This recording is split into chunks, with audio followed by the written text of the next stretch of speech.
युवराज सुधीर सिंह ने कहा कि साहब हमारे घर में भी दो विधायक हैं, लेकिन अफसोस यूजीसी के ऊपर उन्होंने भी कुछ नहीं बोला।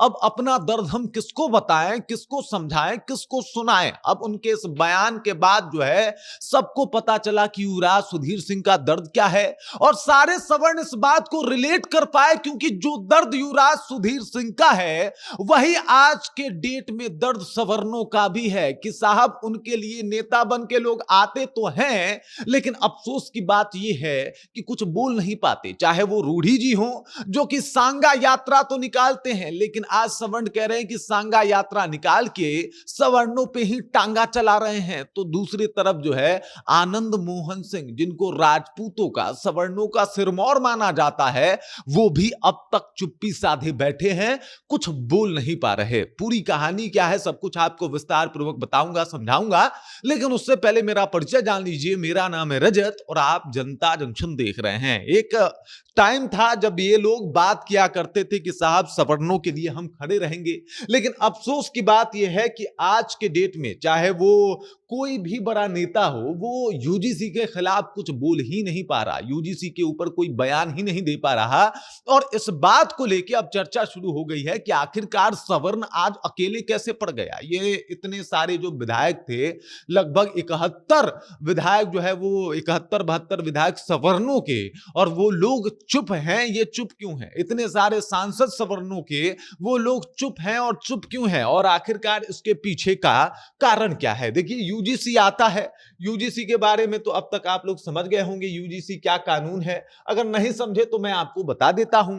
यूजीसी का जो कानून है वो ये बता रहा है कि अगर कोई सवर्ण छात्र किसी भी ओबीसी या एसटी एससी वाले को जाति के आधार पर प्रताड़ित करने का प्रयास करता है कॉलेज कैंपस में, तो उसके ऊपर यूजीसी का ये नियम उल्लंघन करने का जो है वो मानक सेट होगा, और उसके खिलाफ कार्रवाई भी होगी। इस मामले में जेल तक उनको जाना पड़ सकता है। और उसके बाद सवर्ण समाज का कहना है कि साहब इसका दुरुपयोग होगा, ठीक उसी तरीके से जैसे एसटी एससी कानून का दुरुपयोग होता है। और इसी बात को लेकर सवर्ण समाज जो है वो एकदम लगातार सड़कों पे है और इस कानून का विरोध कर रही है। वो कह रही है कि साहब ऐसे तो कोई भी हमारे बच्चों को फंसा जाएगा और हम कुछ नहीं कर पाएंगे, क्योंकि कानून ही ऐसा है। मतलब अगर एसटी एससी ओबीसी को कुछ बोले या फिर ओबीसी एसटी एससी को कुछ बोले कॉलेज कैंपस में, तो उनके ऊपर कोई कानून जो है वो लागू नहीं होगा। लेकिन वहीं पे अगर देखा जाए सवर्ण समाज को, तो वो बोले या ना बोले, अगर कोई चाह भी दे तो साहब उनको फंसा दिया जा सकता है, इसमें कोई दो राय नहीं है।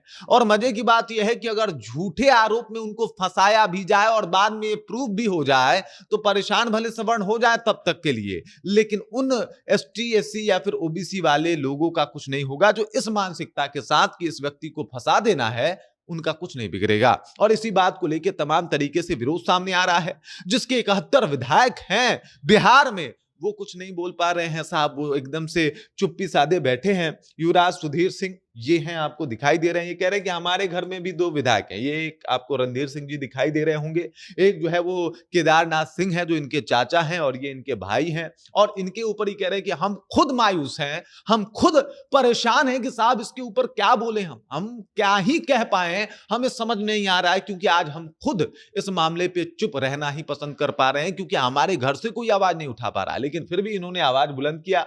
दूसरे तरफ आपको याद होगा पवन सिंह, जो नया नया राजपूतों के नेता बन के आए थे, माना जा रहा था कि साहब राजपूतों के अब ये जो है वो कहीं ना कहीं एक तरीके से प्रतिनिधित्व करेंगे। मोदी और नीतीश जी के जोड़ी हिट हुई वाला गाना गा के ये भी हिट हो गए, तमाम तरीके से इनका बात भी चला। लेकिन अफसोस अब एक भी गाना इनका यूजीसी पे नहीं आ रहा कि साहब यूजीसी जो लागू हो रहा है वो गलत है, और इससे सवर्ण के बच्चे जो है वो फंसाए जाएंगे और प्रताड़ित होंगे। काहे नहीं पवन सिंह बोल रहे साहब, काहे नहीं ये तमाम नेता बोल रहे हैं, प्रशांत किशोर क्यों नहीं बोल रहे हैं? इसके अलावा अगर बात किया जाए तो आनंद मोहन सिंह क्यों नहीं बोल रहे? क्योंकि ये लोग उस पार्टी में हैं जो पार्टी अभी चुप है, वो पार्टी में जिसका पार्टी का शीर्ष नेतृत्व अभी चुप है। आपको ज्ञात होगा मोदी जी के लिए मुद्दा बिहार आने पे क्या था? मारब सिक्सर के, ये तो बोल दिए, ये आपके लिए मुद्दा था। लेकिन आज सवर्ण सड़क पे है, साहब ये आपके लिए मुद्दा नहीं है, इसके ऊपर आप एक शब्द क्यों नहीं बोल पाए?